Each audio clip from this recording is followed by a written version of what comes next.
We're going to build business credit today, specifically to be able to go in and build a business, to buy automobiles, buy real estate, to buy rentals, to build homes, to buy land. For any of the real estate purchases that you're doing, it's important.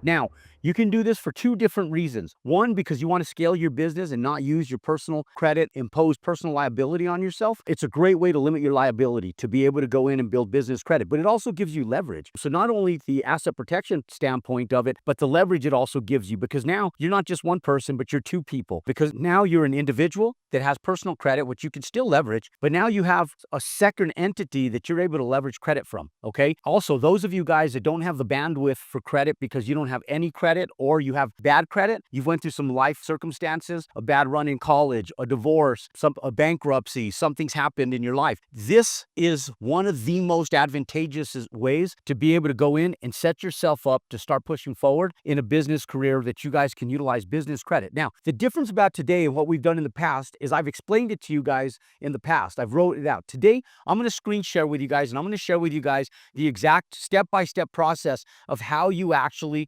build business credit. So for those of you guys that are sitting at home and you guys want to get started today building business credit, you'll literally be able to go in and utilize the working pieces of what I'm doing right here online to go in and set up your business yourself.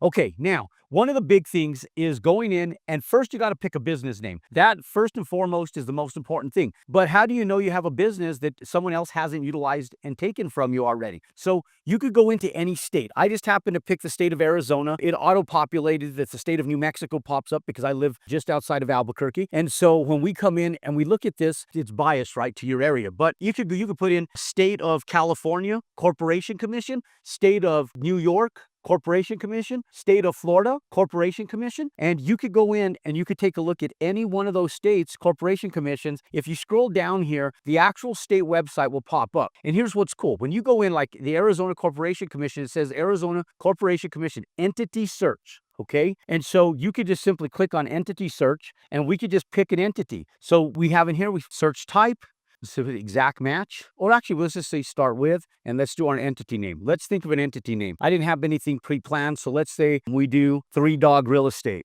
Okay, so let's do the number, let's do 3 Dog Real Estate, 3 Dog Real Estate. Okay, say a statutory agent is going to be Jerome, principal name is going to be Jerome.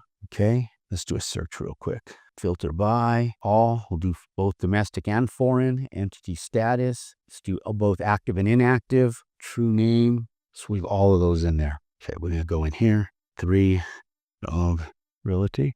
Okay, no search found. So now we know that there's no search found. Okay, so we could use this. If we want to do 3 Dog Realty, we can use that. So now we'll go in and we'll register it. So if we go back over here, we do an entity search. We'll go back in. We'll go into the commission right here. We'll go into business services. Starting a business right here. And it'll just walk you through it, ladies and gentlemen. So you can go through a website and you can go in, say, choose a name, purchase a domain. You can purchase a domain if you want to right there. You can wait on that stuff. But you can come in, purchase your name, and it'll just walk you through absolutely everything. Purchase a domain, choose an entity type, check name availability with the Arizona Commission, secure the name, form, and entity that you choose, and file with the Arizona Corporation Commission, and that way it's registered. So you're going to file your filing paperwork, and you could do this with any city. So if you come in and you go into this one, we could go in here and go to California. And same thing. We go in here. Business search, same way. We can go in and we can start working on setting up a business, okay? Form a business right here. We click on form a business and it goes through all of the exact same formats, just in a different style, but exactly the same thing. If we want to go in and do this in the state of Texas, we go in here and do this in the state of Texas, okay? Tracking or other searches, okay? We go in here, our business forms or our business services right here, state of Texas. Business forms, business search, and we go in. Okay, so you can go into any state and you can pick and choose any state you want and it'll show you guys how to go in and set up a business within your state. It's real simple, step-by-step process that you can do. Now, once you've actually formed the business name, you got to get what's called an employer identification number. Second step, once you've actually went in your designated state and you've formed your entity. Now, for those of you guys that don't want to form your entity in your state and you guys want to do like a Delaware corporation, if you guys want to go in and do a Wyoming corporation, a Nevada corporation, the bankruptcy laws in both Delaware and Wyoming are probably the two best states for bankruptcy and business law in the country. So a lot of people, for those reasons, will go in and set their entities up in those states. Now, there's some tax benefit and business benefits both in Nevada and Florida. So if you want to go in and take advantage of some of the, not just the bankruptcy laws, but some of the business attributes, and you want your business set up in either Nevada or Florida, those are also great states to set those corporations up in. Now, if you're going to do business out of your specific state and you want to get a bank account in your specific state, you do have to register your entity within your state, okay? So even though you do it locally within the state of Nevada, Florida, Delaware, or Wyoming, you'll still want to register in your state as well. And so once we go through the step-by-step process of doing that, we're going to go in and we're going to go to irs.gov. Okay, so if you guys look up here, we go into www.irs.gov right here, and it says apply for employer identification number, abbreviated EIN number. The EIN number is like your social security number for the business. This is one of the most important steps to creating business credit because this number will be the birth number of your business, right? Just like your birth number is your social security number here in the United States, your birth number of your business is going to be your employer identification number. So we're going to give birth to your business by searching for an employer identification number and registering it with the IRS, okay? And so you'll go in here and to the irs.gov, apply for employer identification number. And when you do so, you can go in and just go through the step-by-step process and it'll explain it to you step by step. I'm not going to go through the full process, but you just click right here. It says apply for EIN number. And when you do so, you'll accept the terms and begin application.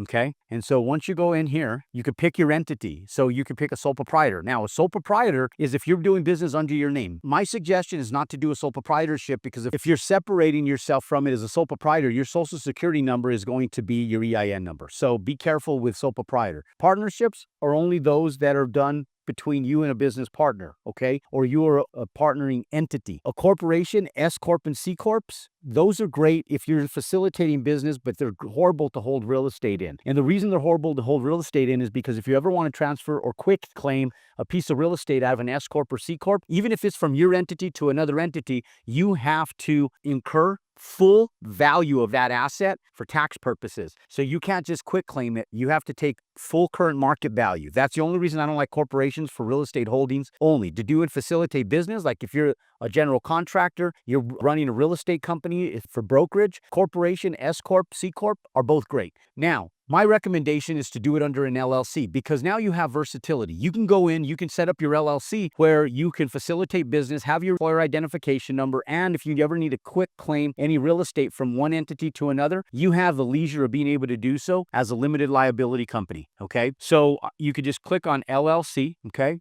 Now, if you're doing estate and trust, that's if you're doing trusts or estates. For some of you guys may want to start there as a layer of protection against your companies. But for all intended purposes for building business credit, LLC is a perfect way to go. So you just click on LLC, you click on the website, and then it's going to give you all the parameters of an LLC. You guys can read through these LLC punch list items if you'd like. Now, when we go in here, how many members are in the LLC? Now, if you're the only member, meaning that there's no other owners of the company, you are the sole member of the LLC, you're just going to put one. Okay, now if there's a partnership and there's two of you guys that are sole members of the LLC, and partnerships can also be formed under an LLC as well. If you're doing business under two different entities, you can put however many managing members there are, and there's two members. Okay, please select the state, territory where the business is physically located. Okay, so this is where you just go in, you pick your state. We had done Arizona originally. We'll click on that. We'll continue. You are in a community property state. Tell us more about the two members in the LLC. So see if it's a community property state. So for those people that are married, they just want to make sure that it's not a husband and wife going in. If it is, it has to be disclosed. Are the members a husband and wife? No. Okay, that was good. I'm glad I selected that so you guys could see that. If it is, you have to disclose who that husband and wife are. Okay, so we hit no. Then we run through this. We know that we need to file our tax filings. So multi-members must be individually classed. You as a partnership, if you do not wish to accept the default classification of partnership, you can, and then we can do a classification election for the business. Okay, so we'll just continue, and we're going to start a new business. Okay, now, if you're hiring employees, you can go in here and you have to use your EIN number because you're going to have to pay 941 taxes. Banking purposes, that's just to be able to get a bank account, change the type of organization if you're changing the entity that you actually had at one point in time, or purchased an active business. If you're purchasing a business and you want to change the EIN number so that you have a new one, you can click on this one if it's an existing business. Okay, this does the tax searches for you, which is great. Now, if we're going to start a new business, which for 99% of you guys, that's what it's going to be. We'll just click on that. And then you just go in, you put in all of your personal information here. So you'll put in all your personal information, including your social security number. Now, this was not a requirement until just recent years. In the last 24 months, they've made this a requirement because there's been so much fraud. Because with employer identification numbers, you could go in, create an employer identification number. They didn't cross-reference it against an individual. And so for that reason, people were using them for fraudulent purposes, opening up bank accounts, laundering money, drug paraphernalia, whatever it was, and they were utilizing EIN numbers to facilitate fake businesses and launder money from people. And so we now have to register every entity under the individual that is starting the entity. So you do have to put in your social security number or your residence number. Okay. Now, once you fill that out, you can move on to the next screen. From this place forward, guys, I'm just going to go through this real quick. You're going to have your business address, the details of your business, and then the confirmation of your EIN number. These 5 steps, very simple, very easy. Within 15 minutes, you can get an employer identification number, okay? So not a hard process to be able to go and do. Now, once you do this, you can go in and apply for a bank account. You know what's cool now is you can actually apply for a bank account. You go to chase.com, and you can even apply for a bank account right online, okay? Go into business.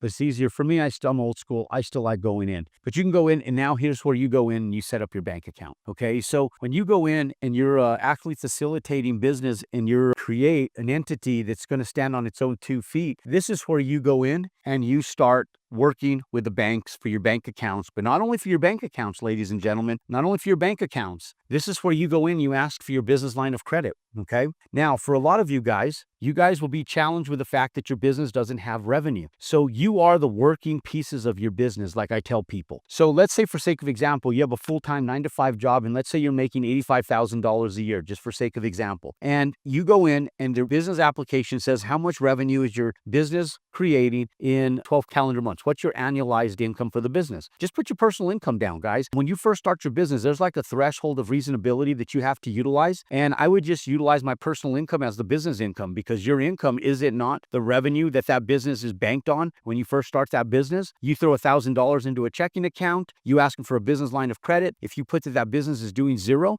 you will get $0 in a business line of credit. But if you utilize at least your personal income for the amount of money that your business is doing in annual revenue, now that qualifies you for a business line of credit. Now, they don't go in and check your bank accounts and look to see, and they're not asking you for tax returns for your business. All they're doing is they're trying to get a general feel for who you are, what your business is. Now, it's going to ask for the length that your business has been in business, and you can just put 1 year, okay? Now, when you click on that, or 1 year or less, right? And when you click on that, it's going to give you a little bandwidth. Now, they're going to throw a bone to you, and that bone is going to be maybe a $1,000 to $5,000 credit card. And when you do that, you have to use it. And one of the biggest things to establishing business credit is you're a brand new person. You're a brand new entity that holds 0 credit. And like I always tell people, no credit is bad credit. When you don't have credit, it's bad credit. So you have to start using your credit.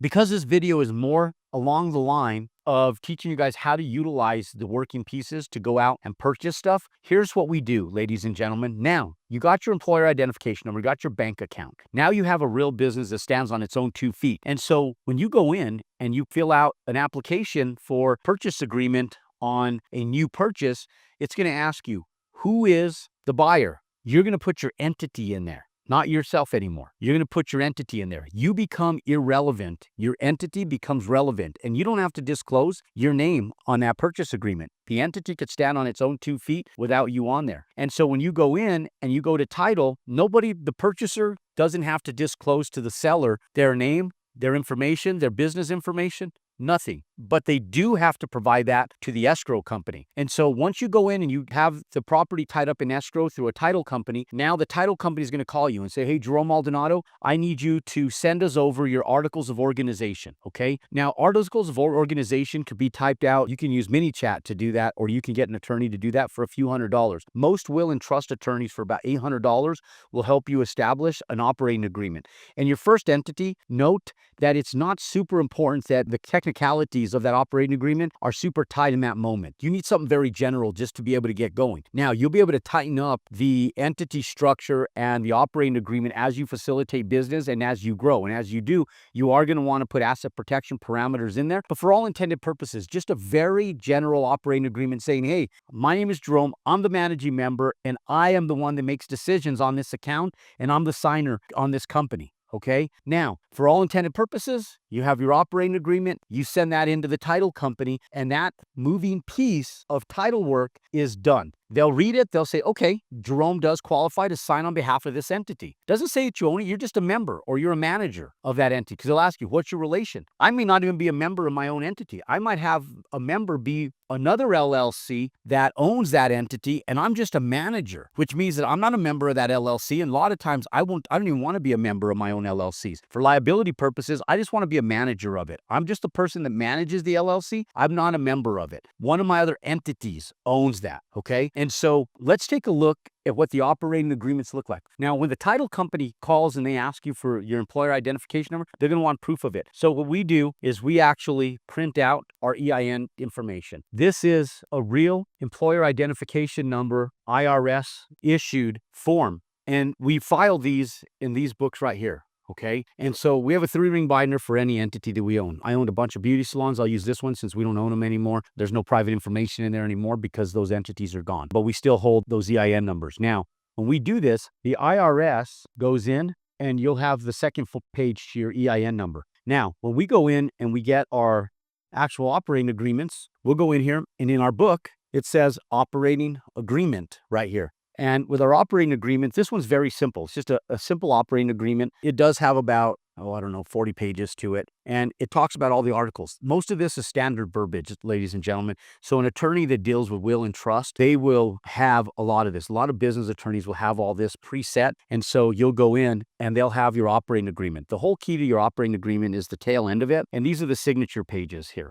Okay. And so these are the people that are actually allowed to sign on behalf of the company. Okay. So I have my signatures in here. I have my attorney's signatures in here, and we have the ability to go in and sign on behalf of this company. My wife was in here because she was running the salons for me. And then we have all our tax filings. This is where our EIN numbers go. And if you come in here, you can see where it has our employer identification number. It talks about our assets. This entity didn't own any assets. Otherwise, you'd have it in there. Now, your articles of organization from the state that you did is step number 1. Those are also in here. Okay. So we have our Office Public Regulation Commission for the state. All your state documents are in here. Okay. So all of these documents are all part of you setting up a business. When you go in, I just go to the bank with this one folder. With this one folder, I have everything I need to set up my bank account. With this one folder, I have everything I need to buy a piece of real estate. There's not anything that I need more than what's in this folder to go out and buy a piece of real estate. When I go in and buy automobiles, here's what's cool. When you go buy an automobile, most people will function on the agricultural laws.